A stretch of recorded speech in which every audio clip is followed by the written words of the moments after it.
propósito final del problema creado por Onésimo, que sea útil. Había un propósito final y bueno por el cual todo este problema había ocurrido. ¿Tienes problemas en tu casa? Pues si estás en Cristo Jesús, tiene un propósito bueno. Otra vez, había un propósito, volvemos a la carta, había un propósito final y bueno, porque en Cristo siempre es bueno, por el cual todo este problema había ocurrido. No fue casualidad que Onésimo, es muy fuerte decir esto, pero es cierto, no fue casualidad que Onésimo le hiciese mal a su dueño y se escapara de él. Fue la voluntad de Dios operando a través de su soberanía. En el versículo 15 dice Pablo a Filemón, porque quizá para esto se apartó de ti por algún tiempo, para que le recibieses para siempre. Así que la soberanía de Dios no solo permitió la prisión de Pablo, sino que también provocó este problema que ocasionó Onésimo al escapar de su amo.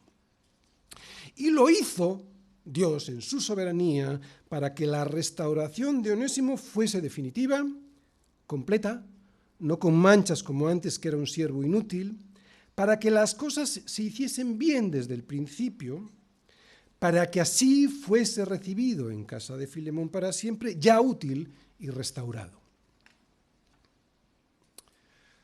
Termino. He querido mostrar en esta introducción la enseñanza profunda que está escondida en esta carta, para que cuando vayamos predicando versículo a versículo tengamos más claro lo que el Señor nos quiere decir. Y lo que el Señor nos quiere decir es que el Evangelio tiene poder. Es el poder que tiene el Evangelio cuando nos rendimos a la evidencia de lo que somos y de lo que hemos hecho. Cuando nos rendimos a la evidencia, o sea, cuando nos arrepentimos. Esta es una carta sobre el Evangelio. Esta es una carta sobre el poder del Evangelio. Es una carta que nos habla de 3 personas transformadas por este poder. Nos habla de Filemón, de Onésimo y de Pablo. Filemón, que fue un hombre transformado por la predicación de la palabra. Filemón, el dueño de la casa, el anfitrión de esta iglesia, el destinatario de esta carta. Esta transformación que ocasionó la palabra en Filemón le llevó a servir en la iglesia de Colosas. Y Pablo nos dice que este servicio lo llevaba a cabo con amor. Como he dicho al principio, probablemente Filemón sería un gran hombre de negocios, pero no hay mejor empresa que servir al Señor a través de su iglesia. Onésimo, que antes era un inútil, pero que ahora, después, fue útil para Pablo y para Filemón, porque hizo de Cristo su Señor. Por eso ahora Onésimo tiene un propósito, el propósito que Dios tiene para sus hijos, que es el de vivir colaborando para la expansión del Evangelio, para la expansión del reino de Dios. Y Pablo que está preso por predicar el Evangelio. Él lo dice siempre así, pero que aún así intercede ante Filemón por un pecador arrepentido. De esta forma, Pablo lo que nos refleja es como Jesús intercede delante del Padre por nosotros, ¿no? Al Padre ante el cual todos hemos pecado. Pablo, que está dispuesto a pagar cualquier deuda que Onésimo tuviera, con tal de que pueda ser aceptado en la casa de Filemón, la casa de la cual nunca se tuvo que haber marchado. Pablo, que fue rescatado por el Señor cuando perseguía a la iglesia, resulta que ahora está imitando a aquel al que perseguía. No me digas que el Evangelio no tiene poder. Así que esta carta es un reflejo de lo que deben ser las vidas que Cristo rescata.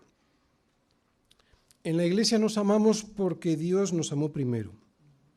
Buscamos servirle porque Él nos ha perdonado y buscamos la reconciliación entre los hermanos en la fe porque Cristo nos reconcilió con el Padre.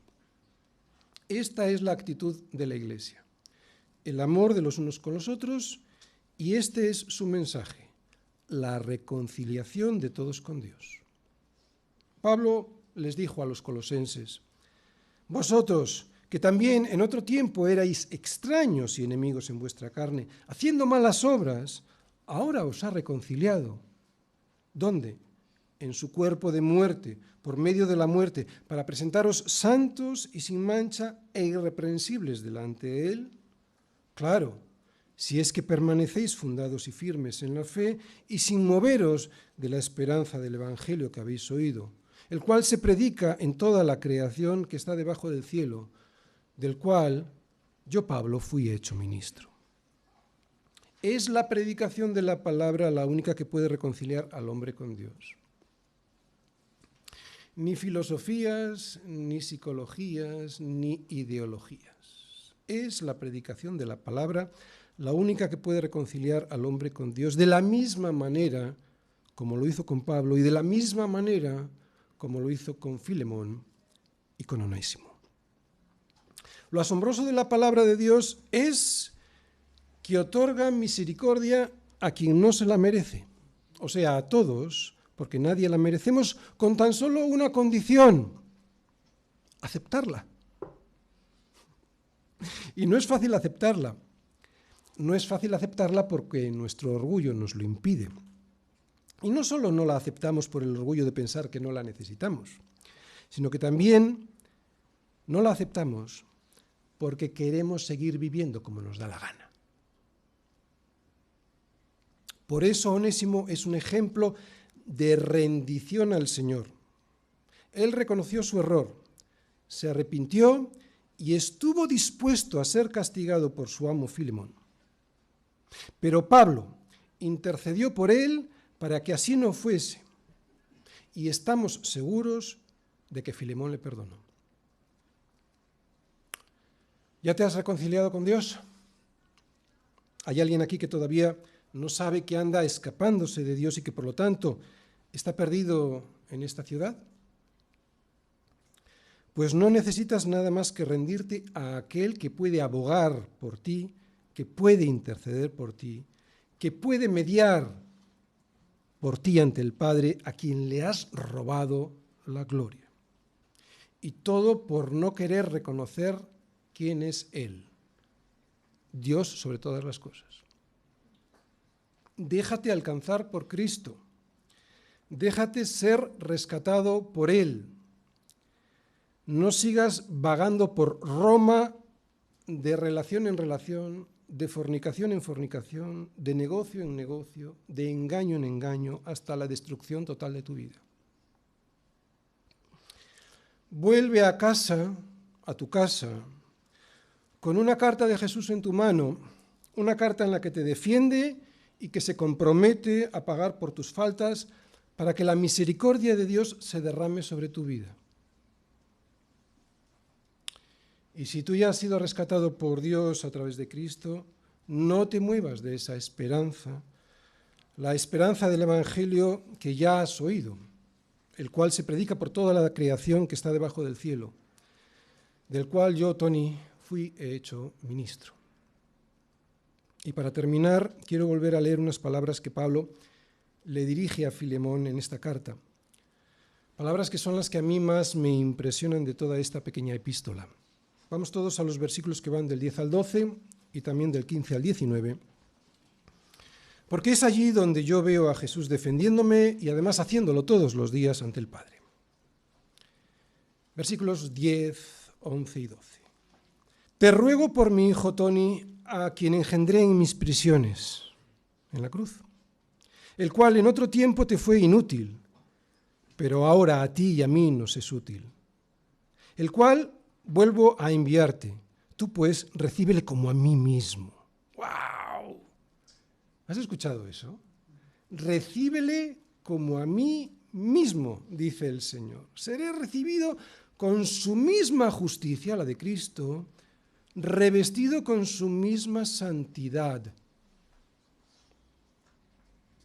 solo por rendirme ante la evidencia de mi situación. Oye, ¿y por qué he tenido que pasar por todo lo que he tenido que pasar en esta vida defraudando al Señor? Se preguntaría Onésimo, te preguntarás tú. versículos 15 y 19, al 19.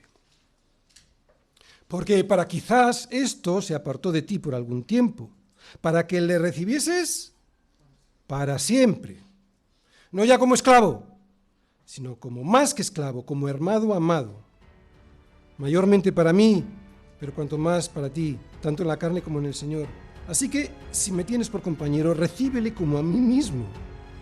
Y si en algo te dañó o te debe, ponlo a mi cuenta.